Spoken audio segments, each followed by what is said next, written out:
स्वागत है आपका मेरे चैनल पर, जहां आप सुनते हैं कुछ किस्से, कुछ कहानियां। आज आप सुनेंगे हिमांशु जोशी की कहानी रास्ता रुक गया है। सारी रात नींद नहीं आती। लालटेन जल रही है। चारों ओर घना अंधेरा है। मूसलाधार पानी गिर रहा है। पास ही घनी झाड़ियों से सीटी की सी आवाजें आ रही हैं। ऊंचे ऊंचे पहाड़, डरावने जंगल, जहां आज भी कभी कभी मानव भक्षी शेरों का आतंक छाया रहता है। मेरी पलकें भारी हैं। न जाने क्यों मन में एक अजीब सी दहशत घर करती चली जा रही है। ये बड़े बड़े पहाड़ मुझे अब और भी भयावने लगते हैं। छोलदारी के बाहर आकर झांकता हूं। दूर अथाह अंधियारे में सूनी घाटी से उफनती नदी का शोर उमड़ रहा है। बाढ़ का पानी प्रति क्षण बढ़ता चला जा रहा है।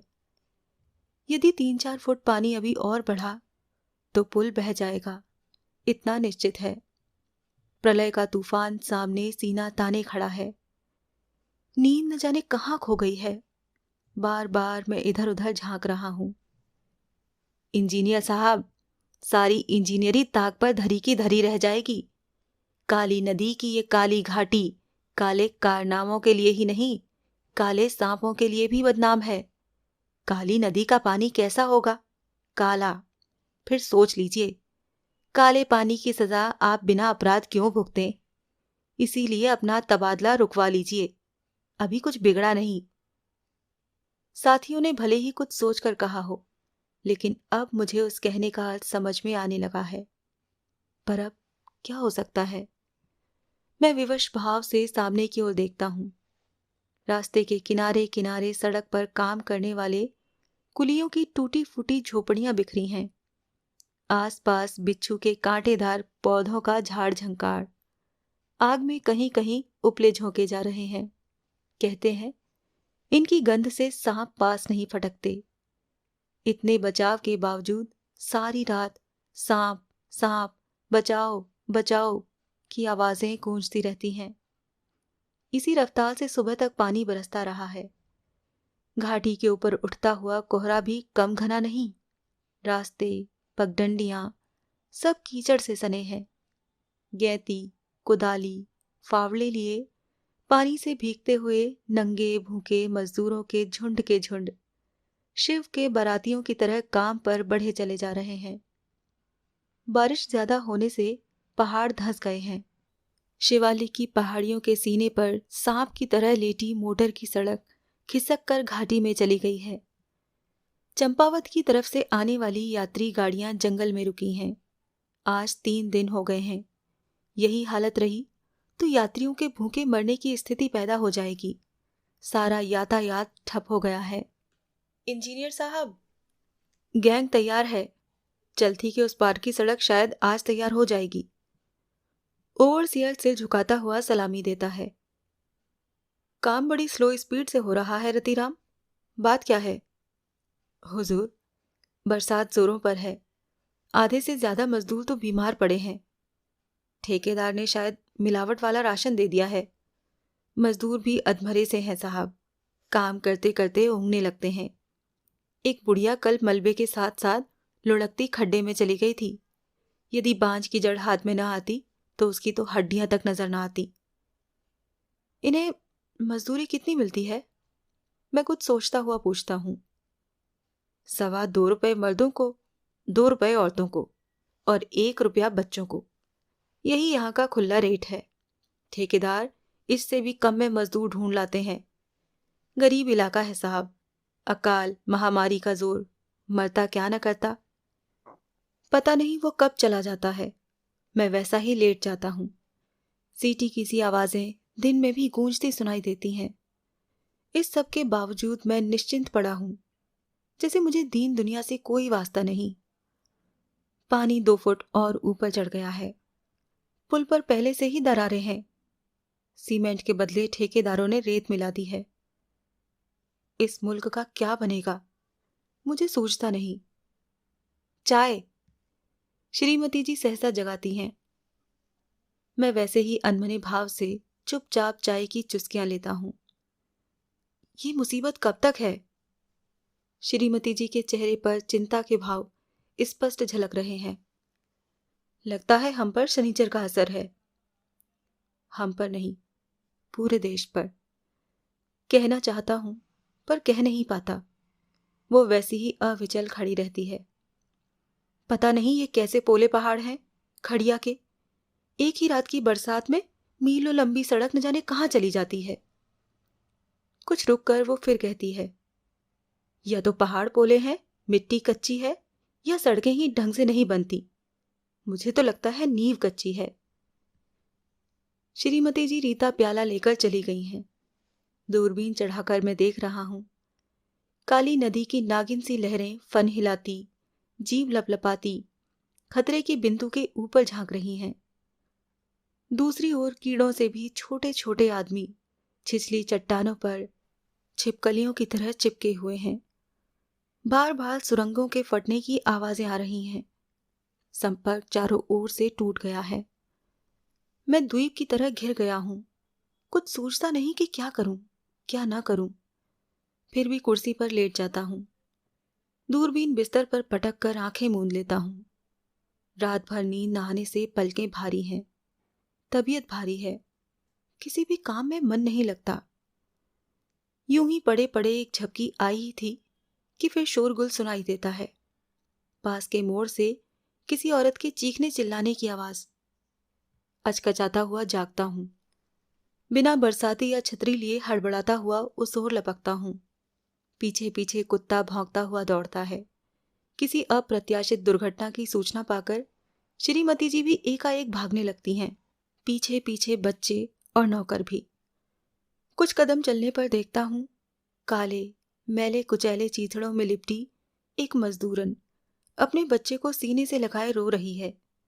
एक मजदूर उसे सोटी से तड़ातड़ पीट रहा है, गंदी गंदी गालियां दे रहा है। सारे मजदूर खड़े हैं। जमादार, ओवरसियर, ठेकेदार, सब तमाशा देख रहे हैं। मेरे पहुंचते ही सब एकाएक सहम कर खड़े हो जाते हैं। क्या बात है? पूछने पर किसी के गले से भी आवाज नहीं निकलती। ओवरसियर सिर खुजाता हुआ सामने आता है। हुजूर, इस एक औरत के लिए सारी गैंग रुकी पड़ी है। ये आदमी कौन है? ऐसी बेरहमी से क्यों पीट रहा है? इसका आदमी है सरकार। तमाशा क्या है ये सब? कड़क कर पूछता हूं तो ओवरसियर का मुंह निकल आता है। अपने सूखे होंठ चाटता हुआ कहता है, गोदी में ये इसका बच्चा है सरकार। इसे अकेला छोड़कर ये काम पर जाना नहीं चाहती। तो साथ क्यों नहीं ले जाती फिर? बात काटता हुआ पूछता हूं। हुजूर, वहां ऊपर पहाड़ी पर से पत्थर लुढ़कते रहते हैं। एक बच्चा कुछ दिन पहले ही घायल हो गया था। कल तक क्या होता था? साथ वाले की नन्ही बच्ची देखभाल कर देती थी। कल शाम वो अपने मामा के घर चली गई है। तो काम पर ना जाए? काम पर नहीं जाएगी तो खाएगी क्या सरकार? यही तो इसका पति कह रहा है। पर यह अपने बच्चे को कलेजे से हटाकर जमीन पर नहीं रखना चाहती। कहती है, बच्चा यहां अकेला पड़ा रहेगा तो सांप खा जाएगा। सांप खा जाएगा तो क्या हो? असमंजस में डूबा मैं सोचता रहता हूं कि तभी श्रीमती जी मेरे परेशान चेहरे की ओर देखती हुई कहती हैं, बच्चे को हमारे कैंप में भेज दो। हाँ, ठीक कहती हो। इस समाधान से सचमुच मुझे बड़ी प्रसन्नता होती है। चपरासी दिन भर खाली बैठा ऊँगता रहता है, वो देख लेगा। बीच में दूध पिलाने के लिए आ जाना। जाओ, अब काम पर जाओ सब लोग। सड़क आज हर हालत में तैयार होनी है, समझे? देखता हूं उस औरत पर जैसे मेरी बात का रंच मात्र भी असर नहीं हुआ। वो उसी तरह निश्चल खड़ी है। अब क्या बात है? इस बार सच ही मैं झुंझला उठता हूं। औरत आंचल में मुंह छिपा लेती है। सरकार, बच्चा बीमार है। बीमार है? क्या बीमार है? सूखे का जैसा पता नहीं क्या रोग लग गया है इसे। वो रो पड़ती है। फटे आंचल में लिपटे बच्चे को मेरे पांव पर यानी गीली धरती पर लिटा देती है। फिर झटके से मुंह फेरती हुई जोर से आंखें मूंद लेती है। बच्चे को देखते ही मैं झट से पीछे हो जाता हूं, जैसे बिजली का करंट छू गया हो। कुछ कहते बनता नहीं। बच्चे का हिलना डुलना बंद है, सांस रुकी हुई है, आंखें मुंदी हैं, मुंह खुला है, नन्हे नन्हे दूधिया दांत बाहर झांक रहे हैं, जैसे हंस रहा हो। मैं कुछ भी कह नहीं पाता, रक्त जमने सा लगता है मेरा। किसी तरह मैं उदास मन डेरे की तरफ मुड़ता हूँ, सुनता हूँ। गैंग काम पर चली गई है। वो औरत मरे हुए बच्चे को सीने से लगाए बावली सी फिर रही है, और अब पुल के सहारे खड़ी फूट फूट कर रो रही है। क्या बात थी? बच्चा जिंदा नहीं था ना? श्रीमती जी पूछती हैं। शायद। क्या सांप ने डस लिया था? हो सकता है। वो कुछ सोचती हुई फिर पूछती है, जहर ज्यादा था क्या?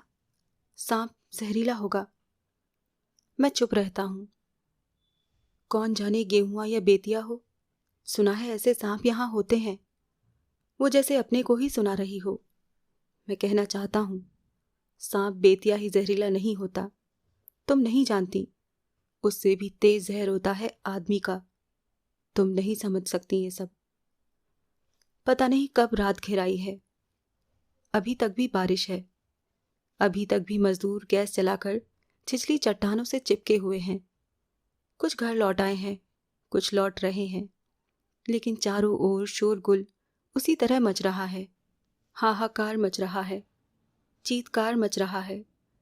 झाड़ियों से सीटी की सी आवाजें आ रही हैं। अंधेरे में काली काली आंखें चमक रही हैं। फन हिल रहे हैं। सांप, सांप, जागो, जागो। अंधेरी रात जैसे पागल हो गई है।